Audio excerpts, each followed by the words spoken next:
Hello बच्चों, क्या हाल चाल, कैसे हैं आप लोग? अच्छे हैं तो अच्छे रहिए, स्वस्थ रहिए, पढ़ते रहिए। जैसे कि थंबनेल देख के आप लोग को पता लग ही गया होगा कि किस टॉपिक पे हम लोग बात करने वाले हैं। तो आज का जो हमारा टॉपिक है यूपी टीजीटी पीजीटी 2022।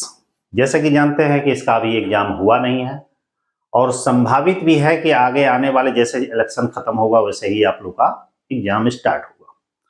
तो अभी से तैयारी में लग जाइए, लेकिन उससे पहले जो भी हमारे चैनल पर नए हैं तो चैनल को जरूर सब्सक्राइब कर लेंगे। और मेरा एक व्हाट्सएप चैनल है जो इस वीडियो के डिस्क्रिप्शन बॉक्स में दिया गया है, उसको भी ज्वाइन कर लें, ठीक है ना। उसको फॉलो कर लीजिएगा ताकि किसी भी तरीके का इंफॉर्मेशन हो वो आपको मिल जाए। हम बात करने वाले हैं यूपी टीईटी पीईटी 2022 के संदर्भ में, और भी केवल कॉमर्स, ठीक है।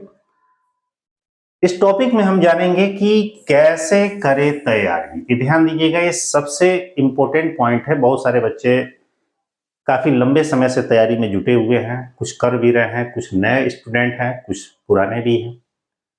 लेकिन सबसे इंपॉर्टेंट चीज ये है, जरूरी ये है कि हमें कहां कहां से पढ़ना है और क्या क्या पढ़ना है।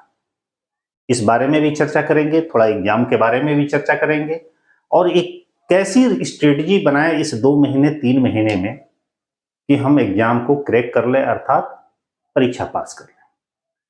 तो टॉपिक हमारा है कि कैसे करें तैयारी। ध्यान दीजिएगा, सबसे पहले किसी भी कंपटीशन की तैयारी जब भी करना चाहें तो पहले उसका सिलेबस निकाला जाता है। सिलेबस में हमारा सबसे पहला टॉपिक हमारा आता है पाठ्यक्रम का, और पाठ्यक्रम में हमारा 2 पार्ट हैं इसमें। पहला हमारा एक है टीजीटी और दूसरा हमारा है पीजीटी।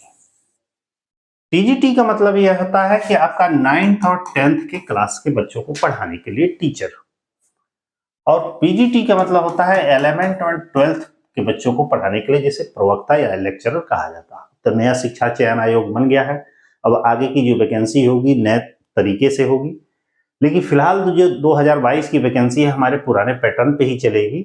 उसका क्या सिलेबस था, हमें क्या क्या बुक पढ़ना था, इसके बारे में पूरी जानकारी हम लेंगे। ध्यान दीजिएगा, पूरा सिलेबस तो मैंने डिटेल में नहीं लिखा है, लेकिन कौन कौन से बुक्स हैं, कौन कौन से जो टॉपिक्स हैं जहां हम जिसको हमें पढ़ना है और कवर करना है। सबसे पहले हम बात करते हैं टीजीटी के बारे में। टीजीटी में सबसे पहला एक टॉपिक हमारा है फाइनेंशियल अकाउंटिंग का। फाइनेंशियल अकाउंटिंग का मतलब यह है कि आपका टोटल अकाउंटेंसी जो 11th एंड 12th से रिलेटेड है, थोड़ा बहुत बीकॉम का भी 2-3 चैप्टर्स हैं। ये फाइनेंशियल अकाउंटिंग मतलब आपका पुस्तपालन और लेखाकर माने बुक कीपिंग एंड अकाउंटेंसी से लेकर पूरा फाइनल अकाउंट तक, और थोड़ा सा उसमें से पार्ट आपका आ जाएगा ग्रेजुएशन लेवल का, जैसे हायर परचेज, इंस्टॉलमेंट और रॉयल्टी, ये सब चीजें आ जाएगी। किसी भी एक राइटर का आप फाइनेंशियल अकाउंटिंग का आप बुक ले लेंगे, ठीक है। सेकंड हमारा आता है पार्टनरशिप अकाउंट, साझेदारी खाते। ये आपके इंटरमीडिएट के 12th में पार्टनरशिप अकाउंट है। बेसिक इंट्रोडक्शन ऑफ पार्टनरशिप से लेकर डेसोलेशन तक, समापन तक, ये बस पार्टनरशिप आपका अकाउंट पूछा जाएगा। एक ये टॉपिक है। अगला है कंपनी अकाउंट। अब यहाँ पे कंपनी अकाउंट में पूरा डिटेल कंपनी नहीं पढ़ना है, कंपनी का अकाउंट नहीं पढ़ना है, इसमें बस पढ़ना है आपके introduction of company, share and debentures, ठीक है। बहुत शॉर्ट में सिलेबस आप देख लीजिएगा। सिलेबस ये मैंने बुकों के नाम बताए हैं, ये टॉपिक्स के नाम बताए हैं, पेपर्स के नाम बताए हैं, और पूरी बुक लेंदी तरीके से नहीं पढ़ना है, आपके सिलेबस के अकॉर्डिंग पढ़ना। तो इसमें बताया आपको कि मुश्किल से 2.5-3 चैप्टर है, बस कंपनी अकाउंट में आपको कवर करना है। बिजनेस स्टैटिक्स जो बीकॉम में पढ़ाया जाता है। स्टैटिक्स क्या है, यहां से लेकर मीन मीडियन मोड तक, measure of central tendency, dispersion, correlation, ये सब आप चीज पढ़ेंगे, मतलब डिस्पर्सन तक है, कोरिलेशन तक पीजीटी में। अगला आपका आएगा ऑडिटिंग। सबका सेपरेट बुक लेना है, ध्यान दीजिएगा, और अच्छे तरीके से स्टडी करना है यदि एग्जाम क्वालिफाई करना है तो। ऑडिटिंग मतलब अंकेक्षण। अंकेक्षण में टीजीटी में जहां तक बात है केवल वाउचिंग तक है, माने इंट्रोडक्शन ऑफ ऑडिटिंग से लेकर वाउचिंग मतलब प्रमाणन तक, बस इतने आपको ध्यान में देना। फिर है बिजनेस ऑर्गेनाइजेशन, पूरा आपका 11th का बिजनेस ऑर्गेनाइजेशन, 12th में तो है नहीं बिजनेस ऑर्गेनाइजेशन, उसमें तो आपका मैनेजमेंट है। बिजनेस ऑर्गेनाइजेशन में थोड़ा सा मार्केटिंग का पार्ट इंक्लूड है, एक छोटा सा टॉपिक है मार्केटिंग एंड सेल्स प्रमोशन का, तो ये चीज ध्यान रखिएगा। अक्सर एक दो क्वेश्चन इसमें से मार्केटिंग से भी आ जाते हैं। नेक्स्ट है अगला प्रिंसिपल ऑफ मैनेजमेंट, प्रबंध के सिद्धांत। ये आपका 12th में पढ़ाया जाता है, बीकॉम में भी है। और इकोनॉमिक्स, यहाँ इकोनॉमिक्स मतलब माइक्रो इकोनॉमिक्स, ठीक ना। जैसे लॉ ऑफ डिमांड है, उसके बाद से मार्शल है, पीगू है, रॉबिन्स है, एडम स्मिथ है, ठीक ना, दृष्टिकोण है, सीमांत उपयोगिता, हरास नियम है, ये सारी चीजें इसमें आ जाए। Money and banking, money and banking का मतलब है पहले के जो सिलेबस था 11th 12th में मनी एंड बैंकिंग पढ़ाया जाता था। अब चूंकि उसकी जगह पर इकोनॉमिक्स आ गया है, लेकिन ग्रेजुएशन लेवल में बैंकिंग पढ़ाया जाता है, तो ये आपका बैंकिंग हो गया। अगला है इंडियन इकोनॉमी, भारतीय अर्थव्यवस्था। तो कहने का मतलब है कि टीईटी के लिए आपको इतना सिलेबस कवर करना है और इसको पास करने के लिए जरूरी है इन सब का एक, भले 2 राइटर 3 राइटर का बुक ना हो, लेकिन कम से कम एक अच्छे राइटर की अच्छी बुक होनी चाहिए। क्योंकि बुक स्टडी करेंगे और गाइड स्टडी करेंगे, दोनों में डिफरेंट होगा। बुक को जितनी ही बार पढ़ेंगे उतने ही क्वेश्चन मिलेगा, गाइड में एक लिमिटेड एरिया रहता है, क्वेश्चन अच्छे कर सकते हैं। इधर आते हैं पीजीटी में, फाइनेंशियल अकाउंटिंग, ध्यान दीजिएगा। कुछ टीजीटी और पीजीटी में मैक्सिमम जो होता है आपके 90% क्वेश्चन या 90% से plus topic same to same match करते हैं टीजीटी और पीजीटी से। तो जैसे फाइनेंशियल अकाउंटिंग इसमें भी था, इसमें भी है। पार्टनरशिप अकाउंट आपका इसमें भी है, इसमें भी है। कंपनी अकाउंट आपका इसमें भी है और टीजीटी में भी है। अब यहां पे देखिएगा नया ये आया टॉपिक, क्या, कॉस्ट अकाउंटिंग। कॉस्ट अकाउंटिंग आपका टीजीटी में नहीं, लागत लेखांकन। लागत क्या है, लागत लेखांकन क्या है, यूनिट कॉस्टिंग क्या है, मार्जिनल कॉस्टिंग क्या है, उसके बाद से टेंडर क्या है, फिर उसके बाद से कॉन्ट्रैक्ट क्या है, प्रोसेस क्या है, ये सारी चीजें इसमें है। तो ध्यान दीजिएगा, ये बीकॉम में पढ़ाया जाता है। मैनेजमेंट अकाउंट, मैनेजमेंट अकाउंटिंग में आपका फंड फ्लो, कैश फ्लो, ये सारी चीजें आ जाएंगे। Ratio analysis, break even point, ये सारी चीजें, ये नया टॉपिक है। जो देखिएगा येलो से मैंने ट्रिक लगाया है, ये उससे डिफरेंट है, बस वही एक नया पढ़ना है। फिर है बिजनेस ऑर्गेनाइजेशन, बिजनेस ऑर्गेनाइजेशन इसमें भी है, बिजनेस ऑर्गेनाइजेशन इसमें भी है। प्रिंसिपल ऑफ मैनेजमेंट, ये भी इसमें भी है और ये भी इसमें भी है। इकोनॉमिक्स, अब यहाँ पे थोड़ा इकोनॉमिक्स देखिएगा, ये जो इकोनॉमिक्स है ये नॉर्मल इकोनॉमिक्स है, मतलब माइक्रो इकोनॉमिक्स है। यहाँ जो इकोनॉमिक्स पूछेगा इसमें थोड़ा सा पार्ट बहुत नॉर्मल माइक्रो का होगा, लेकिन मैक्सिमम मैक्रो का होगा, थोड़ा सा लेवल इसका हाई होगा। बिजनेस स्टैटिस्टिक्स यहाँ पे भी है और यहाँ पे भी बिजनेस स्टैटिस्टिक्स है, कहीं था इधर, ये ऊपर है। और इसमें एक टॉपिक जुड़ जाएगा आपका इनकम टैक्स। ये ध्यान दीजिएगा, आपके कॉस्ट अकाउंटिंग, मैनेजमेंट अकाउंटिंग और आपके इनकम टैक्स, ये 3 है जो इससे बिल्कुल डिफरेंट रहेंगे, बाकी तो लगभग सेम है। तो ये ध्यान दीजिएगा, जो बच्चे टीजीटी की तैयारी कर रहे हैं वही पीजीटी के भी करेंगे, पीजीटी के जो कर रहे हैं वो टीजीटी करेंगे, बशर्ते कि बीएड कंपलसरी है और पीजी इसके लिए कंपलसरी। तो ये तो हो गया सिलेबस। अब चाहे आप इसकी तैयारी करें, चाहे इसकी तैयारी करें, या किसी भी स्टेट के टीजीटी पीजीटी की तैयारी करें, सिलेबस लगभग मैच करता है, 90% मैच करता है। और जो भी टॉपिक आपका मैच करे, जरूरी ये है उसका सबका सेपरेट बुक लीजिए और 1 बाय 1 करके 1 बार 2 बार 4 बार आप पढ़ें, ठीक है। अब नेक्स्ट हमारा क्वेश्चन अब ये आता है कि ये तो आपके थे सिलेबस और टॉपिक्स। इस लेक्चर को बनाने का मतलब ये है कि जहां तक मुझे गेस ये लग रहा है कि आपका जुलाई, अगस्त एंड सितंबर, इनमें संभावना ये बन रही है कि 2022 जो टीजीटी पीजीटी है उसके एग्जाम इस महीनों में हो जाने चाहिए।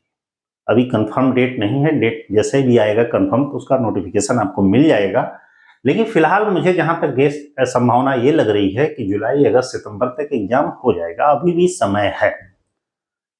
इसके लिए मैं एक सफल रणनीति आपको बता दे रहा हूं कि इस एग्जाम को क्वालिफाई करना है तो कैसे क्या करना पड़ेगा? सबसे पहले तो आप एक नंबर पे बुक्स पढ़ेंगे। क्या पढ़ेंगे? बुक्स, किताबें।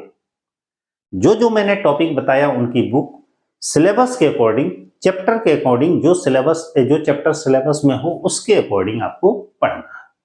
ठीक है? जब पढ़ लेंगे एक बार, दो बार, तीन बार उसको रिवाइज कर लीजिए। अधिकांश तो पढ़े होंगे, बहुत सारे बच्चे तैयारी भी कर रहे होंगे, तो भाई पढ़े ही होंगे। दूसरा चीज, सेकंड आपका PYQ। मैंने पिछले साल जो 10-12 साल के क्वेश्चंस आए हैं उसको अच्छे तरीके विथ एक्सप्लेनेशन, विथ बुक से आप उसको सॉल्व करिए। यहां से ध्यान दीजिएगा, जो PYQ है यहां से नहीं भी ज्यादा क्वेश्चन आपको मिलेगा। पहले तो ज्यादा मिलता था लेकिन अब थोड़ा कम मिल रहा। कितना भी मिलेगा तो 40%, कभी कभी तो 50% क्वेश्चन कवर हो जाते हैं। आधे क्वेश्चन तो PYQ से ही कवर हो जाते हैं, क्योंकि इस एग्जाम में 125 क्वेश्चन आते हैं। इसमें से लगभग 40 से 50% पिछले ईयर के जो क्वेश्चंस हैं वहां से क्वेश्चन आपको मिल जाएंगे। हो सकता है सेम भी मिल जाए, हो सकता है कुछ उसमें ऑप्शन में चेंज करके भी मिल जाए। अब जो अच्छे तरीके से बुक पढ़ा है, जो बुक पढ़ा है, सपोज करिए कि ये आपका बुक है। बुक जब भी पढ़िएगा तो इसमें जो फर्स्ट टाइम जब पढ़ेंगे तो उसको हाईलाइट नहीं किया जाता है, नॉर्मल तरीके से बुक पढ़ा जाता है। लेकिन जो उसमें से जब 2 बार 3 बार पढ़ते जाए, जो इंपॉर्टेंट पॉइंट आए, जो लगे आपको कि आ सकता है, जो लगे आपको याद नहीं हो सकता है, उसे आप नोट डाउन कर ले, अर्थात नोट कर ले, ताकि रिवीजन करने में नोट जो नहीं कर सकते हैं वो हाईलाइट कर सकते हैं। ऐसे ऐसे करके हाईलाइट कर ले। तो इस तरह की आपको रणनीति अपनानी पड़ेगी। और टाइम टेकन को भी ध्यान में रखिएगा, क्योंकि आपके पास समय, ये मान के चलिए इस समय से 3 महीना समय बच रहा है।